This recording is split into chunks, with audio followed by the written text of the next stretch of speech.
ശ്രീനാരായണ ഗുരുവിനെ ചാതുർവർണ്ണയത്തിൽ അധിഷ്ഠിതമായ സനാതനധർമ്മത്തിന്റെ വക്താവാക്കുന്ന സംഘപരിവാറിന്റെ അതേ അഭിപ്രായം പരസ്യമായി പങ്കുവച്ച പ്രതിപക്ഷ നേതാവ് വി.ഡി. സതീശനെതിരെ കോൺഗ്രസിൽ ഇപ്പോൾ എതിർപ്പ് ശക്തമാണ്.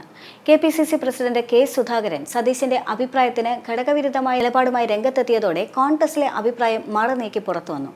ഗുരു സനാതനധർമ്മത്തിന്റെ വക്താവോ പ്രയോക്താവോ ആയിരുന്നില്ല എന്ന മുഖ്യമന്ത്രി പിണറായി വിജയന്റെ അഭിപ്രായത്തെ എതിർക്കാനാണ് ശിവഗിരിയിൽ സതീശൻ RSS തലവൻ മോഹൻ ഭാഗവതിന്റെ അഭിപ്രായം അതേപടി തന്നെ ആവർത്തിച്ചത്. സനാതനധർമ്മം രാജ്യത്തെ മുഴുവൻ ആളുകളുടെയും പാരമ്പര്യവും പൈതൃകവുമാണ് എന്നായിരുന്നു സതീശന്റെ വാദം. അവകാശപ്പെട്ടതാക്കി മാറ്റാണ് സനാതനധർമ്മത്തെ. അത് ഞാൻ പറഞ്ഞതുപോലെ ഇന്ത്യയുടെ കൾച്ചറൽ ലെഗസിയാണത്, സാംസ്കാരിക പൈതൃകമാണ്. അദ്വൈതവും അതുപോലെ തത്വമസി എന്നുള്ള വാക്കും നമ്മുടെ വേദങ്ങളും ഉപനിഷത്തുകളും അതിന്റെ സാരാംശങ്ങളും എല്ലാം ഉള്ളതാണ് സനാതനധർമ്മം എന്ന് പറയും. മോഹൻ ഭാഗവത് വിവിധ വേദികളിൽ നിരന്തരം ആവർത്തിച്ചതും ഇതേ വാചകങ്ങളായിരുന്നു.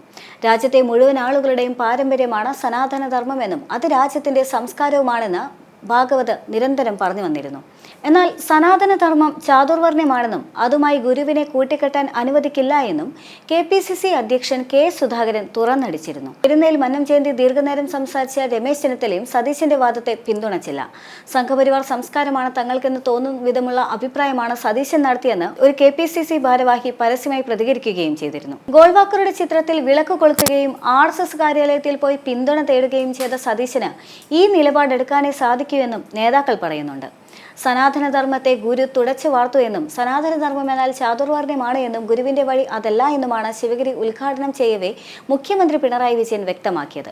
സനാതനധർമ്മം RSS മുറുകെ പിടിച്ചിരിക്കുന്ന ബ്രാഹ്മണ്യവാദത്തിന്റെ തന്ത്രവും രാഷ്ട്രീയവുമാണെന്ന ആശയം കൊണ്ടോ പ്രവർത്തനം കൊണ്ടോ ഗുരുവിനെ സനാതനധർമ്മത്തിന്റെ ഭാഗമാക്കാൻ കഴിയില്ല എന്നുമുള്ള വസ്തുത മറച്ചുപിടിച്ചാണ് സതീശൻ RSS മേധാവിയുടെ വാദത്തെ പിന്തുണച്ചത്. കോൺഗ്രസ് അണികളിൽ ഇത് സംബന്ധിച്ചുകൊണ്ട് സതീശനെതിരെ എതിർപ്പുയരുന്ന സാഹചര്യത്തിൽ വരും ദിവസങ്ങളിൽ കോൺഗ്രസിൽ വിവാദം രൂക്ഷമാകുമെന്ന കാര്യം ഉറപ്പാണ്. പെരുന്ന വെട്ടാർ സതീശന്റെ വാർത്താ സമ്മേളനം പെരുന്നയിലെ രമേശ് ചെന്നിത്തലയുടെ മന്നം ജയന്തി ഉദ്ഘാടന പ്രസംഗത്തെ വെട്ടാൻ അതേ സമയത്ത് തന്നെ വാർത്താ സമ്മേളനം സതീശൻ വിളിച്ചത് കോൺഗ്രസിൽ തന്നെ വിവാദത്തിന് തിരികൊളുത്തി. പ്രസംഗം തുടങ്ങിയ ഉടൻ തന്നെ വ്യാഴാഴ്ച രാവിലെ 9:30 അഴിമതി ആരോപണവുമായി പ്രതിപക്ഷ നേതാവ് വി.ഡി. സതീശൻ മാധ്യമങ്ങൾക്ക് മുന്നിൽ പ്രത്യക്ഷപ്പെടുന്നത്. അഴിമതി ആരോപണം ചാനലുകൾ ഏറ്റെടുക്കുമ്പോൾ പെരുന്നാൾ സംരക്ഷണം മുടങ്ങുമെന്നായിരുന്നു സതീശന്റെ പ്രതീക്ഷ. ധനമന്ത്രി കെ.എൻ. ബാലഗോപാലും മുൻ ധനമന്ത്രി തോമസ് ഐസക്കും വസ്തുതകൾ നിരത്തിയതോടെ ആരോപണം തലകുത്തി വീഴുകയും ചെയ്തു. മാധ്യമങ്ങൾ പെരുന്നാൾ ചടങ്ങ് സംരക്ഷണം ചെയ്യുകയും ചെയ്തു. ദിവസങ്ങൾക്ക് മുൻപേ കിട്ടിയ വിവരമാണ് ചെന്നിത്തലയുടെ പ്രസംഗ സമയത്ത് വിളമ്പാൻ സതീശൻ കാത്തുവെച്ചത് എന്നുള്ളതും കോൺഗ്രസിനകത്ത് തന്നെ വലിയ തരത്തിലുള്ള ചർച്ചയ്ക്ക് വഴിയൊരുക്കിയിട്ടുണ്ട്. മാത്രമല്ല, സനാതന ധർമ്മവുമായി ബന്ധപ്പെട്ടുകൊണ്ട് വി.ഡി. സതീശൻ നൽകിയ എല്ലാ വാക്കുകളും അല്ലെങ്കിൽ അദ്ദേഹം പറഞ്ഞ എല്ലാ വാക്കുകളും കെ. സുരേന്ദ്രനുമായും മറ്റ് BJP നേതാക്കളുമായും ഒരുപാട് സാമ്യമുണ്ട് എന്ന് ആ വാക്കുകളിൽ തന്നെ വ്യക്തമാണ്.